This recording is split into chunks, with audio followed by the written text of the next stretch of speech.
Hello everyone, आप सबका वांगशन bubble में फिर से एक बार बहुत बहुत बहुत स्वागत है। चलिए द हाफ मून थीफ के पार्ट 33 को शुरू करते हैं। जब इबो ने हाफ मून थीफ से कहा कि वो नसबंदी करवाना चाहता है, तब हाफ मून थीफ ने उसे तुरंत मना कर दिया। वांग इबो, मैंने कहा ना, मैं ऐसी कोई चीज़ नहीं करता जिससे लोगों को फिज़िकली या मेंटली तकलीफ़ हो। और नसबंदी से अभी तो तुम्हें फिज़िकली तकलीफ़ होगी, लेकिन बाद में अगर तुम इस डिसीजन को लेकर पछताओगे तो। और मैंने तुमसे वादा किया है कि मैं तुम्हारी विश ज़रूर पूरी करूँगा, लेकिन ऐसी जो तुम्हें खुशियाँ दे।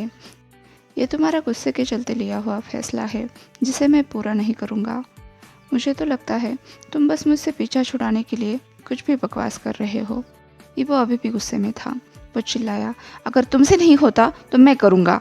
ओह गॉड, तुम सबसे ज़िद्दी हो जिससे मैं आज तक मिला हूँ। तुम्हारी विश पूरी करने के लिए मुझे बार बार तुम्हारे पास आना पड़ रहा है। हाफ मून थीफ ने कहा तो इबो चिल्लाया, मुझे नहीं लगता कि तुम विश के पीछे हो। तुम्हें तो मुझे सताने में मज़ा आता है ना।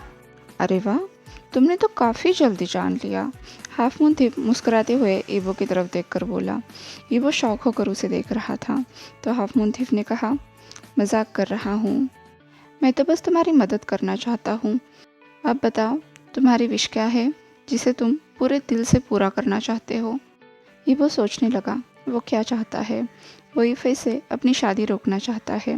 वो ये चाहता है कि उसके भाई का डिवोर्स हो जाए, युआन को उसके पापा का प्यार मिले, मेंग्स ही अपने हस्बैंड के साथ लंदन में शिफ्ट हो, साथ में उसके पापा को भी सबक मिले। लेकिन इतनी सारी चीज़ें हाफ मून थीफ कैसे पूरी कर पाएगा। तभी इबो को बाहर से आवाज़ आई, इबो क्या कर रहे हो, चिल्लाना बंद करो और चुपचाप सो जाओ। जेम्स वांग की आवाज़ सुनकर इबो बहुत बुरी तरह से डर गया। क्या होगा अगर उसने ऊपर आकर देख लिया कि हाफ मून थीफ यहाँ पर है। इबो को अपने कमरे को लॉक करने की परमिशन नहीं थी, लेकिन इबो ने हड़बड़ाहट में वही काम किया जो उसे करने को बिल्कुल मनाही थी। और शायद यही उसकी सबसे बड़ी गलती थी, क्योंकि तुरंत ही जेम्स वांग उसके दरवाजे पर पहुंचकर ज़ोर ज़ोर से दरवाज़ा पीटने लगा, लेकिन इबो ने दरवाज़ा बिल्कुल भी नहीं खोला। इबो ने हाफ मून थीफ से कहा, तुम्हें जाना चाहिए, बस 2 मिनट है, इससे पहले कि मेरे पापा दरवाज़ा तोड़कर अंदर आ जाए। कैसे डरावने सपने में तुम रह रहे हो, हाफ मून थीफ ने कहा। तो इबो चक्कर करते हुए बोला, जाओ ना।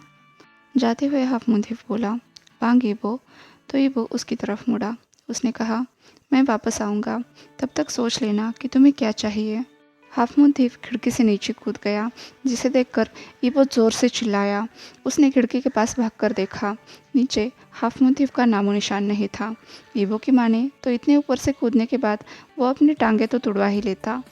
तभी उसने देखा उसका दरवाज़ा पीटना बंद हो गया है। शायद उसके डैड भी बाहर से ही चले गए थे। सुबह 7:30 बजे जब इबो तैयार होकर नीचे आया, इससे पहले कि उसके डैड उसे देखें, वो जल्दी से ब्रेकफास्ट करके बाहर चला जाना चाहता था, लेकिन उसकी बदकिस्मती, उसके डैड काउंटर के सामने वाली चेयर पर ही बैठे थे। इसलिए इबो ने बिना नाश्ता किए बाहर जाना ठीक समझा। जब वो अपनी कार के पास पहुंचा तो पीछे से जेम्स वांग की आवाज़ आई। यस फादर, इबो ने कहा। तो जेम्स वांग ने पूछा, कल रात तुम्हारे कमरे से आवाज़ें क्यों आ रही थी। तो इबो ने कहा, सॉरी फादर, मुझे बहुत बुरा सपना आया था। तो जेम्स वांग ने कहा, क्या मुझे बेवकूफ़ समझते हो, नींद में इतनी ज़ोर से कौन चिल्लाता है। मुझे सीधे सीधे बताओ, तुमने अपना दरवाज़ा क्यों लॉक कर दिया था, जबकि तुम्हें पता है इस पूरे मेंशन में मेरी स्टडी के अलावा और कोई दरवाज़ा लॉक करने की परमिशन नहीं है। मुझे तो आजकल ऐसा लग रहा है तुम मुझे बस गुस्सा देने का काम कर रहे हो। जेम्स वांग चिल्लाया जा रहा था। इधर इबो मुँह बनाता हुआ बोला, कुछ भी। लेकिन तभी उसके दाएं गाल पर जोर से थप्पड़ पड़ी। इबो अपने दांत पीसते हुए अपने आंसू रोकने की कोशिश कर रहा था।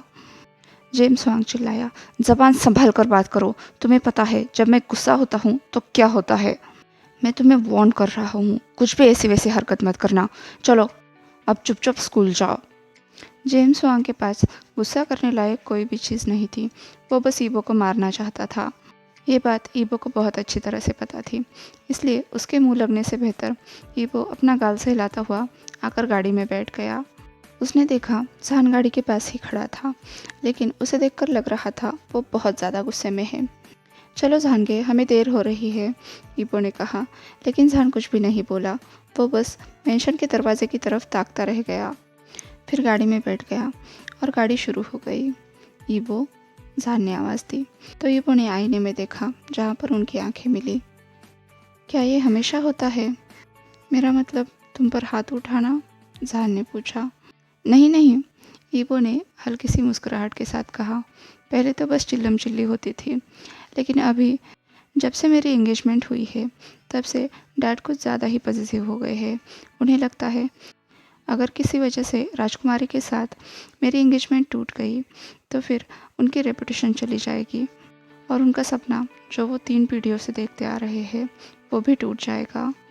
इसलिए सभी लड़कियों का मेरे पास आना मना हो चुका है। मुझे तो लगता है उन्हें उस क्राउन का नशा चढ़ चुका है, इसलिए वो मुझे हर डिस्ट्रैक्शन से बचाना चाहते हैं।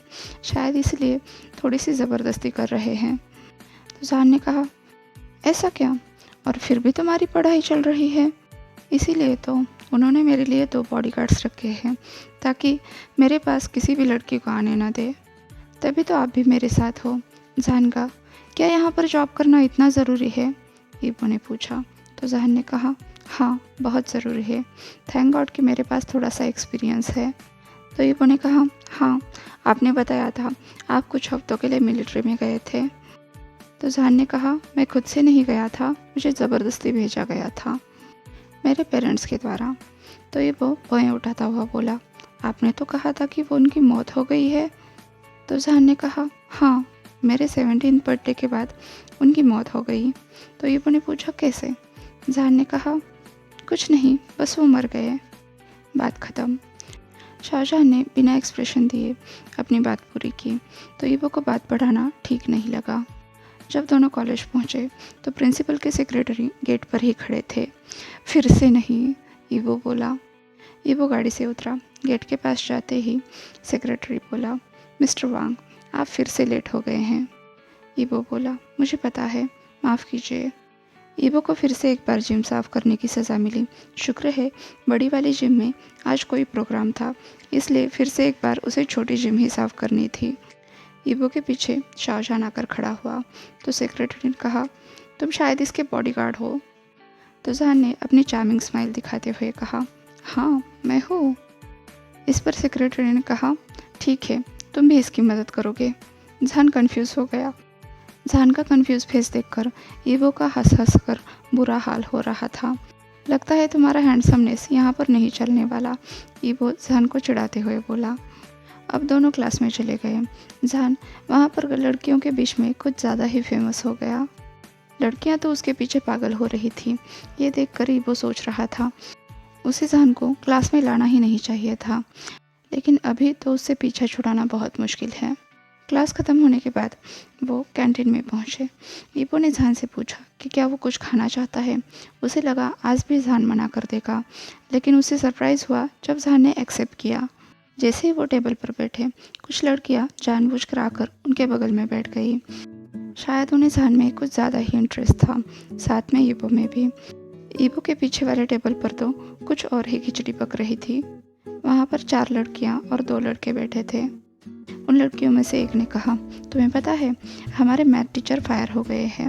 उनके बीच में बातें होने लगी, जिसे सुनकर ईबो का मुंह खट्टा हो गया, क्योंकि वो लड़कियां लिटरली मैथ टीचर के पीछे भी पागल थी और आपस में इस बारे में बात कर रही थी कौन कितनी बार उसके साथ सोया था। साथ ही ईबो ने जो वीडियो अपलोड किया था उसके बारे में भी बातें हो रही थी। ईबो उनकी बातें सुनकर पक गया था, इसलिए वो जहान से बोला, मेरा हो गया। वो वापस से क्लासरूम की तरफ चलने लगे तो जहान ने कहा, ईबो मुझे नहीं पता था कॉलेज के बच्चे इतने हॉर्नी होते हैं। ईबो ने कहा, कुछ फ़ायदे की बात करो, उनके पास बाप की दौलत लुटाने के अलावा और कोई काम नहीं है। तुम्हारे बारे में क्या? जहान ने पूछा। तो ईबो ने कहा, तुम नहीं जानते, मुझे एक पिज़्ज़ा खाना भी अलाउड नहीं है। मुझे तो वांग परिवार में पैदाइश पर भी पछतावा है। ईबो मैं तो सेक्स के बारे में बात कर रहा था, तुम्हारा इस बारे में क्या ख्याल है? जहान ने सेडक्टिवली पूछा। तो ईबो ने कहा, तुम्हें लगता है मुझे इसमें इंटरेस्ट है? तो जहान ने कहा, हाँ बस तुम्हारा कोई पार्टनर नहीं है। वैसे तुम चाहो तो मेरी मदद ले सकते हो। परवर्ट, मुझे नहीं, पर तुम्हें शायद ज़रूरत है। उसने लड़कियों के एक ग्रुप की तरफ इशारा किया। शायद वो तुम्हारी मदद कर सकती है। तो जो भी रास्ते जानी है उनके पास जाकर रचाओ। बस मुझे बख्श दो क्योंकि मैं तुम्हारा सेक्स फ्रेंड नहीं हूँ। ईबो गुस्सा होकर वहाँ से चला गया। तभी क्लास की बेल बजी, इसलिए वो क्लास में जाकर बैठ गया। इस बार जहान उसके पीछे नहीं आया था। उसने देखा बाहर लड़कियां जहान के साथ फ्लर्ट कर रही है। ईबो ने आश्चर्य से अपना सर हिलाया। आगे लड़के उनकी नई मैथ टीचर के बारे में बात कर रहे थे। तभी उनकी एंट्री हो गई। ईबो चौंक कर सभी लड़कों की तरफ देख रहा था क्योंकि टॉपर्स को भी इस बार असाइनमेंट में प्रॉब्लम हो रही थी और वो बार बार टीचर को अपनी तरफ बुला रहे थे। वो सवाल बहुत आसान थे, इसलिए ईबो ने आसानी से सुलझा दिए। वो फिर से जहान को ढूंढने लगा। क्या तुम्हें कोई परेशानी है? तभी उसके टीचर ने पूछा। तो ईबो ने कहा, नहीं, मैंने सभी सवाल सुलझा दिए हैं। लगता है यहाँ पर सबसे ज़्यादा होशियार तुम ही हो। टीचर ने शक्ल करते हुए कहा। ईबो की नज़र में क्लास की सभी लड़कियों से ज़्यादा समझदार और खूबसूरत मैथ टीचर थी। तभी वो बोली, अगर तुम्हारा हो गया है तो क्यों ना तुम अपने क्लासमेट्स की मदद कर दो। ठीक है, कहते हुए ईबो अपनी जगह से उठ गया। तभी क्लास का दरवाज़ा खुला तो कुछ लड़कियां और उनके पीछे जहान अंदर चले आए। मैथ टीचर ने उनसे देरी का कारण पूछा। उन लड़कियों ने तो माफ़ी मांग ली, पर जहान रौब झाड़ने के चक्कर में आगे बढ़ा और उसने कहा, माफ़ कीजिए टीचर, इन्हें मेरी वजह से देर हुई। तो वो टीचर जहान को भी पनिशमेंट देते हुए बोली, अगली क्लास होने तक तुम बाहर खड़े रहोगे। जहान का शाम यहाँ पर भी नहीं चला। ईबो तो सरप्राइज हो गया था। तभी टीचर ने उसे कंटिन्यू करने के लिए कहा। वो बुदबुदाई, वो लड़कियाँ तो मुझे पता है, लेकिन उनके साथ वो लड़का कौन था? तो ईबो ने बताया कि वो उसका बॉडीगार्ड है। टीचर ने उसे समझाया, मुझे पढ़ाई पर ध्यान न देने वाले बच्चे बिल्कुल पसंद नहीं है। आशा करती हूँ कि तुम अपने बॉडीगार्ड के नक्शे कदम पर नहीं चलोगे। तो ईबो ने क्लास को डिस्टर्ब करने के लिए उनसे माफ़ी मांगी। तभी बेल हुई और ईबो बाहर आ गया। उसे रोककर टीचर ने उसके हाथ में कुछ कागज़ थमा दिए और कहा कि वो गर्ल्स में बांट दे ताकि वो भी अपना असाइनमेंट पूरा कर सके। क्या कूल टीचर है, ईबो बोला। तो जहान पीछे से आकर बोला, लेकिन उसने तो अपने स्टूडेंट को ही बाहर निकाला। ईबो ने कहा, उन्हें समझना चाहिए लेट आने से पहले। और तुम्हारा क्या सीन है? तुम्हारा जादू उन पर नहीं चला इसलिए वो बैड हो गई? तो जहान ने कहा, मुझे कोई प्रॉब्लम नहीं है, बस तुम उनसे दूर रहना, क्योंकि ये मेरा जॉब है तुम्हें हर परफेक्ट लड़की से दूर रखना। तो ईबो ने कहा, हाँ, ये तो मैं भूल ही गया था। वैसे अगर तुम मेरे बॉडीगार्ड हो तो तुम्हें हर वक्त मेरे साथ नहीं रहना चाहिए। जहान ने मुस्कुराते हुए कहा, क्या मैं इसे कन्फेशन समझ लूँ? क्या? नहीं, ईबो ने कहा और अपना चेहरा घुमाया। उसका चेहरा देखकर साफ पता चल रहा था कि वो शर्मा रहा है। मुझे पता है ईबो, तुम क्या कहना चाह रहे हो, जहान ने ईबो के कान में विस्पर किया। ईबो उसका जवाब देने वाला था, लेकिन तभी उसका फ़ोन बजा। तो जहान की तरफ देखते हुए उसने फ़ोन उठाया। फ़ोन पर युआन था, जो उसे खेलने के लिए बुला रहा था। अगर वो नहीं गया तो युआन उसे कभी बात नहीं करने वाला था, इसलिए ईबो ने उसे कह दिया कि वो स्कूल ख़त्म होने के बाद उससे मिलने आएगा। फिर वो जहान की तरफ मुड़कर बोला, स्कूल ख़त्म होने के बाद मुझे मेरे भतीजे से मिलने जाना है। शाम 5 बजे अपने कहे अनुसार ईबो जोई के घर पहुंच गया। उसे लग रहा था शायद उसके डैड ने अपने आदमियों को यहाँ से हटवा दिया है, लेकिन वो गलत था। शायद उसकी शादी होने तक यही सब चलने वाला था। जहान ने उन्हें देखकर पूछा, ये लोग यहाँ पर क्या कर रहे हैं? तो ईबो ने कहा, डैड के लोग हैं, यहाँ पर नज़र रख रहे हैं। सच में? जहान ने मुँह बनाते हुए कहा। ईबो के बेल बजाने से पहले ही युआन ने दौड़कर आकर दरवाज़ा खोला। ईबो की गोद में आते ही उसने उससे खेलने की जिद की। ईबो ने उससे पूछा, तुम्हारी मम्मी किधर है? मैं उससे मिलकर आता हूँ। तो युआन ने जहान की तरफ इशारा करते हुए कहा, क्या ये बुरा आदमी है? तो ईबो ने कहा, ये मेरा दोस्त है, इसके साथ भी खेल सकते हो। तो जहान ने अपनी तरफ इशारा करते हुए कहा, बुरा आदमी नहीं, हैंडसम। कहाँ पर? युआन ने पूछा। इसे देखकर ईबो हंसने लगा और युआन को लेकर किचन में चला गया। मम्मा कैसी है युआन? ईबो ने पूछा। तो युआन ने कहा, हंसती भी नहीं है, खेलती भी नहीं है, बस रोती रहती है।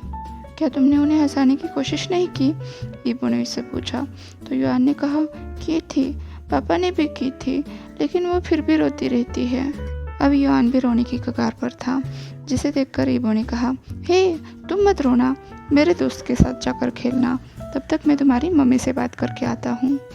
तो युआन ने कहा, नहीं वो बुरे लोग हैं। तो जान ने कहा, बच्चों क्या मैं तुम्हें बुरा आदमी लग रहा हूँ? तभी ईबो ने भी उससे कहा, वो बुरा नहीं है, मुझ पर भरोसा रखो, जाओ उसके साथ जाकर खेलो। ठीक है, युआन ने कहा। तो ईबो ने उसे नीचे रख दिया। जान पैनिक करता हुआ बोला, ईबो इसके साथ तुम मुझे अकेला छोड़कर जा रहे हो? तो ईबो ने कहा, ये बच्चा है जान, इसके साथ खेलो, तब तक मैं आता हूँ। अभी वो किचन पहुँच गया, जहाँ पर जोई गाने सुनते हुए नूडल्स बना रही थी। उसने कहा, अगर तुम गाने सुनते रहोगी तो युआन की तरफ कैसे ध्यान दोगी? जोई ने पलट कर देखा। ईबो चिल्लाते हुए वो उसके गले लग गई। जोई ने ईबो को टाइटली हग कर लिया। ईबो उसकी पीठ पर थपथपाते हुए सोच रहा था कि वो जोई को कितना मिस कर रहा था। जोई ने ईबो पर सवालों की बौछार कर दी। ईबो ने उसे शांत किया और फिर वन बाय वन उसके सवालों का जवाब देने लगा। मैं 5 मिनट पहले आया और डैड किसी भी तरह से मुझे पकड़ ही लेते, इसलिए मेरी सज़ा तो तय थी, इसलिए मैंने उसकी परवाह कभी नहीं की। वैसे अभी मेरा अच्छा चल रहा है, आगे कुछ? तो जोई की नज़रें झुक गई। उसने कहा, ईबो माफ़ कर दो, सब मेरी गलती है। तो ईबो ने कहा, नहीं, ये सब डैड की गलती है, बीत गई सो बात गई, इसलिए इसे रहने दो। ठीक है, क्या तुम खाने पर रुकने वाले हो? जोई ने पूछा। तो ईबो ने उन नूडल्स की तरफ देखकर इशारा किया। क्या तुम्हें लगता है कि तुम युआन के साथ मिलकर इतने सारे नूडल्स ख़त्म कर पाओगी? तब कहीं जाके जोई को रियलाइज़ हुआ कि उसने कम से कम 6 लोगों का खाना पकाया है। जोई ने अब एम्बेरस होते हुए कहा, होप सो कि तुम भी भूखे होगे। तभी बाहर से युआन के चिल्लाने की आवाज़ आई, बोरिंग। तो जोई ने पूछा, क्या तुम्हारा भाई भी आया हुआ है? तो ईबो ने कहा, नहीं, मैं अपने दोस्त के साथ आया हूँ। तो जोई ने पूछा, तुम्हारा जेल वाला दोस्त? ईबो ने कहा, तुम्हें कैसे पता? भाई भी ना सीक्रेट्स ही नहीं रख सकते। तो जोई ने हंसते हुए कहा, हाँ वो रख सकता है, अगर उसके सामने मैं ना हो तो। ईबो ने कहा, मुबारक हो, अपने हस्बैंड को अपनी उंगलियों पर नचाती हो।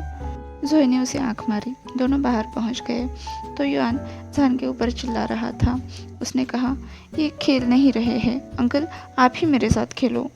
अभी वो युआन को लेकर बैठ गया और जोई जान से बात करने लगी। आज के लिए बस इतना ही, आपसे कल मिलती हूँ, तब तक के लिए अपना ख्याल रखिए। वीडियो पसंद आया हो तो लाइक, शेयर और कमेंट कर दीजिए। अगर अभी तक चैनल को सब्सक्राइब नहीं किया है तो सब्सक्राइब भी कर लीजिए। और हाँ, वांगशान बबल में खुश रहिए। Thank you.